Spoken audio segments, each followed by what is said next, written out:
کون سے نے کلمہ کفر کہہ دیا ہے؟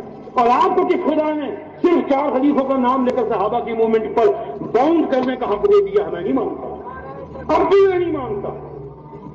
آپ اگر امیر معاویہ کو نفس خلفاء سے نکالیں گے میں مکمل مزاحمت کروں گا، بالکل معاف نہیں کروں گا، گالی نہیں دوں گا، ادب سے کہوں گا، بڑا بھائی کہہ کر کہوں گا، بزرگ کہہ کر کروں گا، لیکن میں نہیں مانتا کہ صرف خلافت، نفس خلافت جو ہے وہ 4 پر ختم۔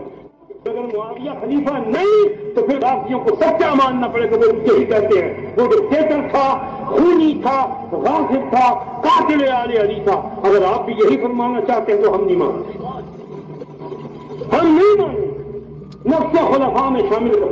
آپ کے بزرگوں کو مروان کو خلیفہ لکھا، ٹھیک ہے، مروان کا مقام وہ نہیں ہو سکتا جو معاویہ کا، اور معاویہ کا درجہ وہ نہیں ہو سکتا جو علی کا، علی کا وہ درجہ نہیں جو عثمان عمر کا، اور ان سب کا وہ درجہ نہیں جو ابوبکر کا۔